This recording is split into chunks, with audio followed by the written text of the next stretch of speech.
ಗೊಬ್ಬರ ಇದಕ್ಕೆ ಬೇಕಾಗಿರೋದು 25 kg ಮೀನು, 25 kg ಬೆಲ್ಲ, ಬಾಳೆಹಣ್ಣು, ಮಜ್ಜಿಗೆ. ಈ ಬ್ಯಾರ್ಲಿಗೆ ಹಾಕಿ ನಾವು 3 ತಿಂಗಳು ಕಳೆ ಹಾಕಿ ಇದು ಫಲವತ್ತಾದ ಗೊಬ್ಬರ ರೆಡಿ ಆಗುತ್ತೆ. ಇದಕ್ಕೆ ಇದು ಮೀನಿಂದ ತಯಾರದ ಮಾಡ್ತದೆ. ಮೀನ ಹಾಕ್ತದೆ. ಎಷ್ಟು ಕೊಡ್ತೀರಿ ಒಂದೊಂದು ಇದಕ್ಕೆ? ಇದು ರೀ 25 kg ಮೀನು ಒಂದು ಸಸಿಗೆ ಅಲ್ರದ ಇದು ಕೊಳೆ ಹಾಕ್ತದೆ. ಅದನ್ನು ಕೊಳೆ ಹಾಕಿ 3 ತಿಂಗಳಿಗೆ ರೆಡಿ ಆಗತ್ತೆ. ಇದು ಬೆಲ್ಲ ಹಾಕ್ತದೆ. ಮೀನು 3 ಬೆಲ್ಲ ಮೀನು ಇದನ್ನು 3 ತಿಂಗಳು ಕೊಳೆ ಹಾಕ್ತವ್ರಿ. ಇದನ್ನು ಕೊಳೆ ಹಾಕಿ ಇದನ್ನು 3 ತಿಂಗಳು ರೆಡಿ ಆಗತ್ತದ ಗೊಬ್ಬರ. ಒಂದೊಂದು ML ಪ್ರಕಾರ ಅದನ್ನು ಸ್ಪ್ರೇ ಮಾಡ್ತಾರೆ. ಇದನ್ನು ಸ್ಪ್ರಿಂಕ್ಲರ್ನೇ ಕೊಡ್ಬೋದು, ಡ್ರಿಪ್ನೇ ಕೊಡ್ಬೋದು, ಸ್ಪ್ರೇ ಮಾಡ್ಬೋದು. ಎಲ್ಲ ಬೆಳೆಗೆ ನಾವು ರೆಡಿ ಮಾಡ್ಬೋದು. ಅದನ್ನು ಬಾಳೆಹಣ್ಣು ಅದಕ್ಕೆ ಹಿಂಗೆ ಸಿಪ್ಪಿ ಸುಲಿದು ವೇಸ್ಟ್ ಬಾಳೆಹಣ್ಣು, ಮಜ್ಜಿಗೆ, ಸಿಪ್ಪೆ ಹಾಕೋದ? ಸಿಪ್ಪಿ ಬೇಡ, ಸಿಪ್ಪಿ ಹಾಕೋದ. ವೇಸ್ಟ್ ಬೆಲ್ಲ ಆದ್ರೆ ಹಾಕ್ಬೋದ್ರಿ ಇದಕ್ಕೆ. ಮೀನು ಇವು 3 ತಿಂಗಳು ಒಟ್ಟ ಬಾಯಿ ತೆಗಿಯಂಗಿಲ್ಲ. ಇದನ್ನು ಇದರಿಂದ ಚಲೋ ಉತ್ಪನ್ನ. ಇದು ಭಾಳ ಫಲವತ್ತಾದ ಗೊಬ್ಬರ ಆಕೈತದೆ. ಸ್ವಲ್ಪ ಕಮ್ಮಿ ಖರ್ಚಿನಾಗ ನಾವು ಚಿನ್ನ ಫಸಲು ತೆಗಿಬೋದು. ಹಾಂ,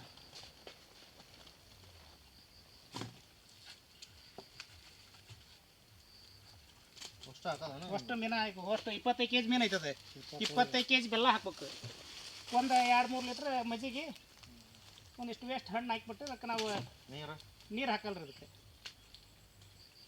ಇದು ನಾವು ದಕ್ಷಿಣ ಕೊರಿಯಾದಾಗ ಇದನ್ನು ಈ ಪಲ್ಲಿ ಪದ್ಧತಿನ ಮಾಡ್ತಾರೆ. ನಾವು ನೋಡಿ ಮಾಡಾಗಿದೆ ಫಸ್ಟ್. ನಾವು ಮೊದಲು ಮಾಡಿಲ್ಲ. ಫಸ್ಟ್ ಮಾಡಿ ಇದನ್ನು ಪ್ರಯೋಗ ತಿಳ್ಕೊಬೇಕೈತಿ. ಅಷ್ಟು ಬೆಳೆ ಹಾಕ್ರಿ.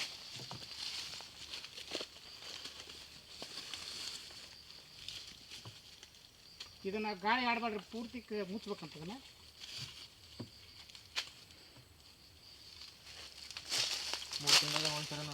ಅಲ್ಲ, ವಾರದಾಗ ಒಂದು ಸತ ತೆಗೆದು ಇದನ್ನು ಕಟ್ಗಿಲಿ ಕೈ ಇಡ್ಬೇಕು. ಕಟ್ಗೆ ಆಡಿ ಮತ್ತೆ ಪ್ಯಾಕ್ ಮಾಡ್ಬೇಕು. ಮತ್ತು ಗಾಳಿ ಹಾಡಿನಪ್ಪ ಅಂದ್ರೆ ನೋಡಕ್ಕೆ ಕುಂತು ಹುಳ ಬೀಳ್ಬೇಕು.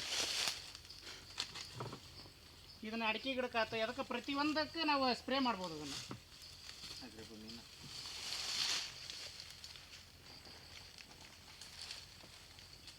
ಮೀನು, ಬಾಳೆಹಣ್ಣು, ಬೆಲ್ಲ ಮತ್ತು ಮಜ್ಜಿಗೆ ಸಾಕು. ಮಜ್ಜಿಗೆ ಇಷ್ಟ ಅಂತಲ್ಲ, ಇದು ಹಾಕ್ಬೋದಿಲ್ಲ ಅಂದ್ರೆ ಇಷ್ಟಕ್ಕೆ ರೆಡಿ ಆಗುತ್ತೆ. ಸಾಕು. ಇದಕ್ಕೆ ರೆಡಿ ಫುಲ್ ಮುಗಿಸ್ತೈತಲ್ಲ. ಇದು ಕರೆಕ್ಟ್. ನಾವು ಎಷ್ಟು ಪ್ರಮಾಣ ಮಾಡ್ತೇವೆ ಅದ್ರ ಮ್ಯಾಗ ಬ್ಯಾರ್ಲ್ ತಗೋಬೇಕು. ಈ ಬ್ಯಾರ್ಲಿಗೆ ಇದಕ್ಕೆ ಕರೆಕ್ಟ್ ಆಗತ್ತಲ್ಲ.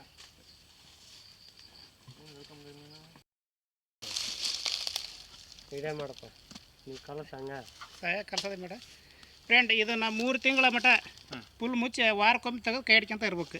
ಇವು ಮಜ್ಜಿಗೆ, ಮಜ್ಜಿಗೆ, ಬಾಳೆಹಣ್ಣು. ಇನ್ನು ಯಾವ ಹಣ್ಣು ಸಿಕ್ಕರೂ ನೀವು ಹಾಕ್ಬೋದು. ಏನು ತೆಪ್ಪಲ್ಲ. ಇದು ಜವಾರಿ ಹಾಕೊಂಡು ಮಜ್ಜಿಗೆ ಇದು ಇವತ್ತಿಂದ. ಇದನ್ನು 3 ತಿಂಗಳ ಮಟ ವಾರಕ್ಕೆ ಒಂದು ಸತ ಕೈ ಹಿಡ್ಕೊಂತ ಇರ್ಬೇಕು. ಬಾಯಿ ತೆಗೆದು ಯಾವುದೇ ಕಾರಣಕ್ಕೆ ಕೈ ಬಿಡಬಾರ್ದು. ವಾರಕ್ಕೊಮ್ಮೆ 3 ತಿಂಗಳಿಗೆ ಯೂಸ್ ಮಾಡೋದು. ಇದು 3 ತಿಂಗಳು ರೆಡಿ ಆಗುತ್ತೆ. 1 ಲೀಟ್ರಿಗೆ 2 ml ಎಷ್ಟು ml ಮಾಹಿತಿ ಎಲ್ಲ ತಿಳ್ಕೊಂಡು ರೆಡಿ ಮಾಡ್ತಾನೆ ರೀ. ಸ್ವಲ್ಪ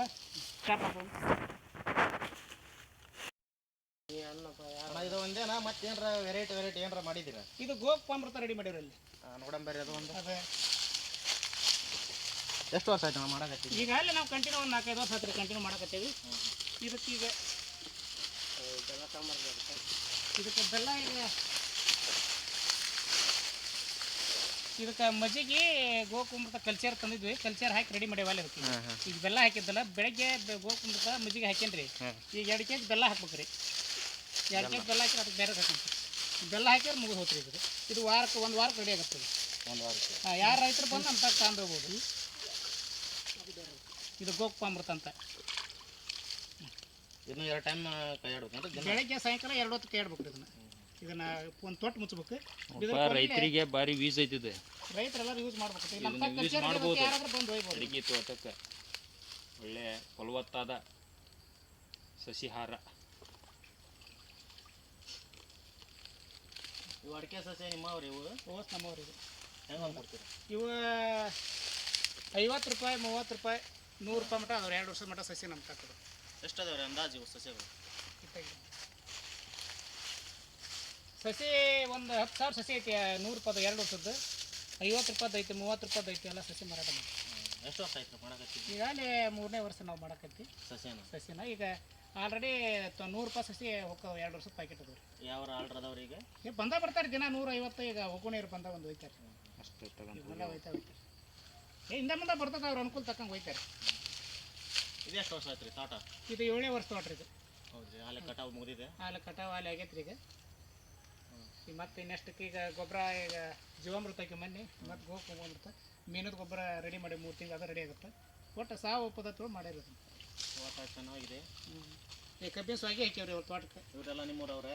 ಇವರೆಲ್ಲ ನಮ್ಮೂರವ್ರು, ಇವರು ನಮ್ಮ ಸಹಪಾಠಿಗಳು. ಇವಕ್ಕೆಲ್ಲ ಮೀನು ಗೊಬ್ಬರ ಮಾಡೋಕೆ ನಮ್ಮ ವಾಸು ಹನುಮಂತಪ್ಪ ಇದಕ್ಕೆ ಮುಖ್ಯ ಕಾರಣೀಭೂತರು. ಅವ್ರು ಚೆನ್ನಾಗಿ ಹಿಡ್ಕೊಂಬಂದ್ಬಿಟ್ರೆ ಎಲ್ಲಿ? ಅವ್ರ ಇದಕ್ಕೆ ಇದನ್ನು ಮಾಡೋಕ್ಕಾದ್ರಿ, ಇಲ್ಲಾಂದ್ರೆ ಮಾಡೋಕ್ಕಾಗೋದಿಲ್ಲ. ಅದನ್ನು ಹನುಮಪ್ಪಗೆ ನಮ್ಮ ವಾಸುಗೆ ಎಷ್ಟು ಹೇಳಿದ್ರೆ ಥ್ಯಾಂಕ್ಸ್. ಧನ್ಯವಾದಗಳು. ನಮಸ್ತೆ.